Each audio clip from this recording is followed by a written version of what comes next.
Chers téléspectateurs, c'est un plaisir de vous retrouver pour, une fois de plus, l'interview d'Africa 24 qui reçoit, cette fois-ci, Rigobert Mabundu, ministre de l'Agriculture et de l'Élevage au Congo. Soyez le bienvenu, monsieur le ministre. Merci, madame.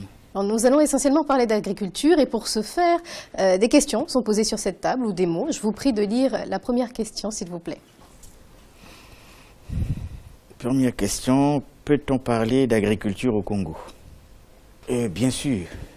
L'agriculture compte parmi les secteurs de la diversification de notre pays. Aujourd'hui, on peut parler d'agriculture avec des produits que nous arrivons nous-mêmes à produire sur place et d'autres que nous importons parce que nous n'avons pas encore atteint le niveau suffisant pour satisfaire la demande nationale. Donc oui, on peut parler d'agriculture puisque nous avons la terre, nous avons l'eau, nous avons le soleil, nous avons des cultures, nous avons des producteurs directs et nous avons de la production que l'on peut trouver sur les marchés. Effectivement, vous avez de la terre, hein, mais peu exploité tout de même, à peu près quoi, 2%? Ce sont des anciens chiffres qui vont bientôt être invalidés par le recensement général de l'agriculture que nous avons commencé, mais ça tournera toujours autour pour effectivement prendre la dimension de l'immensité du potentiel agroagricole, agroécologique dont on dispose encore. Mais croyez-moi, madame, justement c'est pour cette raison que nous arrivons d'une part à préserver une partie de ce patrimoine foncier parce que nous sommes dans le contexte du développement durable. Et d'autre part, nous essayons de mécaniser... Mais il y a de la marge tout de même, monsieur le ministre, bien sûr, entre la préservation et la sous-exploitation de ces terres cultivables. Il y a une grande marge, nous en tenons compte, mais vous savez, les générations se renouvellent de manière extraordinaire, surtout en Afrique, vous connaissez le taux de croissance. Et je disais, d'autre part, nous avons un projet de mécanisation qui nous permet justement d'aller valoriser des terres beaucoup plus importantes afin de satisfaire non seulement la demande nationale, mais aussi la demande internationale, parce que l'une des ambitions du Congo, c'est d'être aussi un exportateur net des biens alimentaires. Quel pourcentage du budget est alloué à l'agriculture qui est censée être la priorité des priorités au Congo? Oui, je vous vois venir à travers les orientations de Maputo, où il s'était agi de demander aux différents États africains, membres de l'Union africaine, de mettre 10% de leur budget dans l'investissement agricole. Et vous savez, c'est très relatif parce que je vais vous prendre un exemple. 10% de notre budget aujourd'hui, c'est plus de 300 milliards de francs CFA. Mais ce serait magnifique pour les agriculteurs et pour les Congolais qui pourraient consommer des produits locaux. C'est juste, madame, mais croyez-moi que dans les conditions de notre chaîne de la dépense, ce que nous appelons généralement la capacité d'absorption, il n'est pas possible aujourd'hui de les prendre totalement et de les investir à bon escient avec des possibilités de contrôle efficaces. C'est pour cela que ce dont on a besoin, en soi, ce n'est pas tout à fait cet investissement sous cette forme-là. Ce dont on a besoin, c'est d'abord cette terre qui est disponible, c'est vrai. C'est ensuite une capacité, j'allais dire, d'intervention technique, ce que nous appelons la formation brute du capital, pour raccourcir la pénibilité du travail, pour raccourcir les délais qui vont de la production à la transformation, mais surtout pour réussir cette transformation, parce que lorsque vous allez sur nos marchés, vous allez vous rendre compte que les produits du cru sont nombreux. Et nous avons besoin plutôt des moyens qui ne sont pas simplement des moyens nationaux, mais qui sont aussi des moyens extérieurs, parce que nous sommes un pays ouvert. Mais justement, ce montant pourrait servir à acheter des machines, à aider les paysans qui se plaignent justement de ne pas avoir accès à certains moyens techniques. C'est ce que nous avons commencé à faire, mais nous allons à notre rythme. Je vais vous prendre un exemple, madame.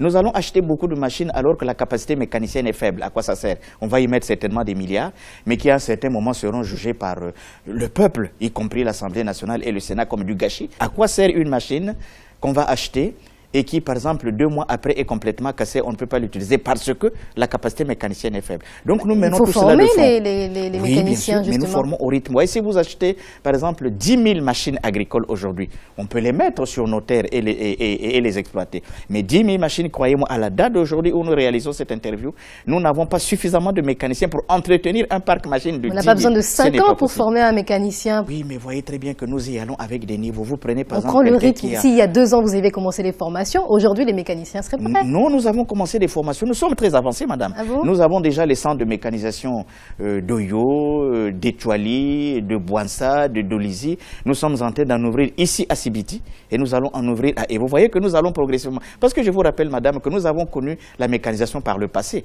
et nous avons lamentablement échoué. Et c'est pour cela que chat échaudé crée l'eau froide. C'est pour cela que nous remontons doucement avec le rythme qu'autorisent nos capacités d'intervention. Mais croyez-moi que c'est un souci très important important pour le président de la République. C'est d'ailleurs sur son instruction que ce programme de mécanisation a été mis en route pour que, comme je vous ai dit, nous limitions la pénibilité du travail, mais surtout que nous augmentions nos rendements. Une autre problématique, celle de l'octroi de microcrédits, par exemple, à ces paysans.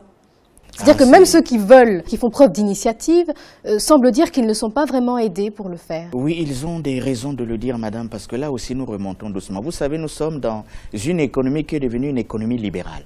Et les gens ont tendance à penser que les vieux clichés continuent de fonctionner, c'est-à-dire que c'est l'État qui doit totalement investir et lui seul dans l'agriculture. Nous nous évertuons à faire comprendre que depuis 1991, lorsque nous sommes sortis de la conférence nationale souveraine, nous avons libéralisé tous les secteurs. Le Congolais privé, l'entreprise privée, l'État ont tout à fait la possibilité d'investir dans ce secteur.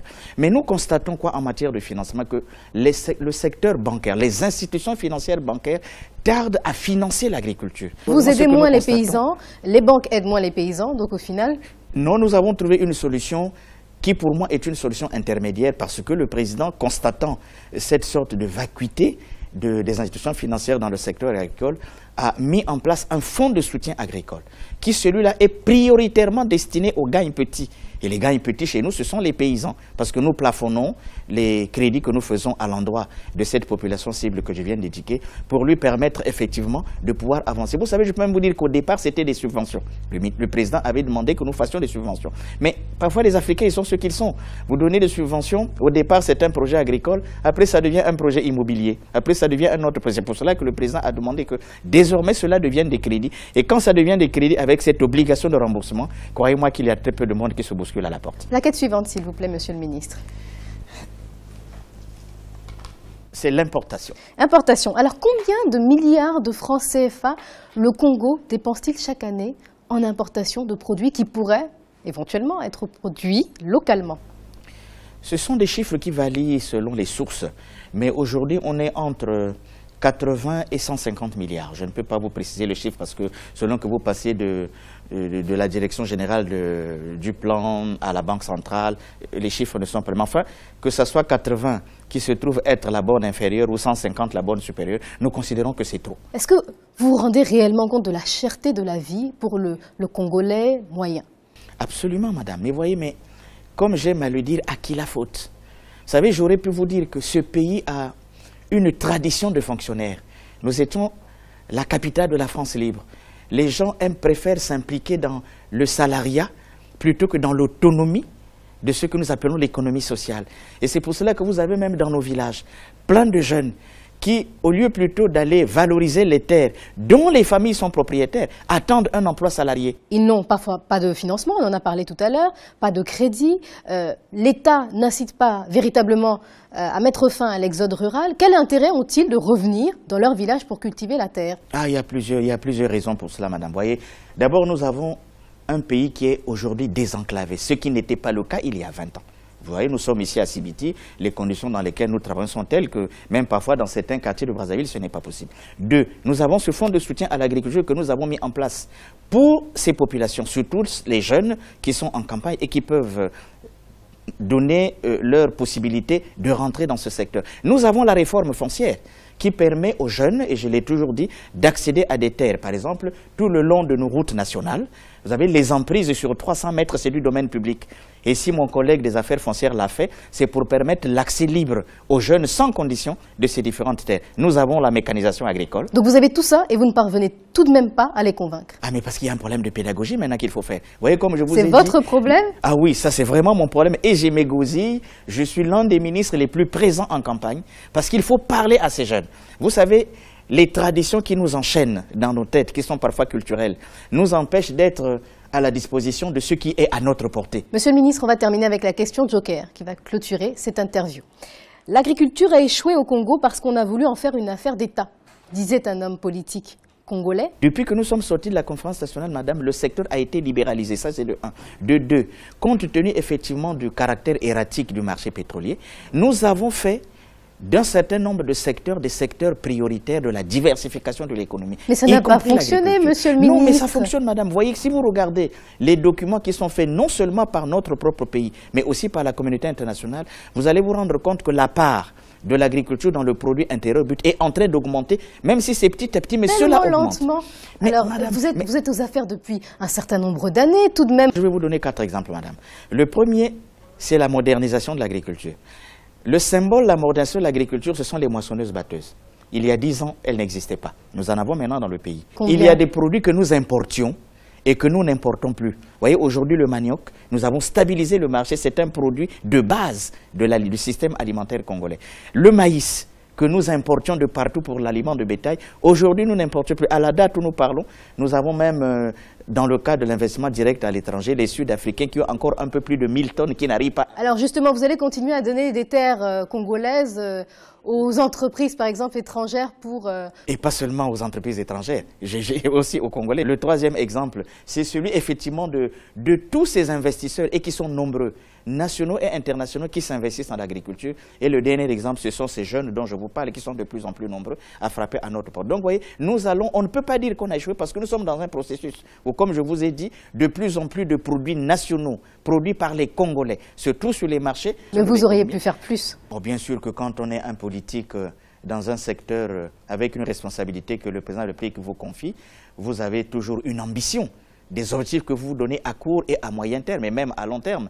Et quand pour des contraintes, par exemple, budgétaires, pour des problèmes qui peuvent être liés à des contraintes parfois naturelles, parce qu'ici, nous avons connu des années où, par exemple, en termes de sécheresse, il y avait énormément de problèmes. Quand on a toutes ces contraintes qui sont indépendantes de la capacité qu'on peut mettre en place pour faire avancer le secteur... Vous n'avez pas tant de contraintes que ça, monsieur le ministre. Ah, si, il y a beaucoup de contraintes, madame. Par exemple, j'ai tout dit que si l'agriculture aujourd'hui n'arrive pas à bien prospérer, c'est parce que la quantité de travail que nous mettons dans l'agriculture n'est pas suffisante. Là, c'est une responsabilité collective. Merci à vous, monsieur le ministre Rigobert Mabundu, d'avoir accepté de répondre à ces questions. Merci, madame. Et merci à vous, chers téléspectateurs. C'était l'interview d'Africa 24. À bientôt.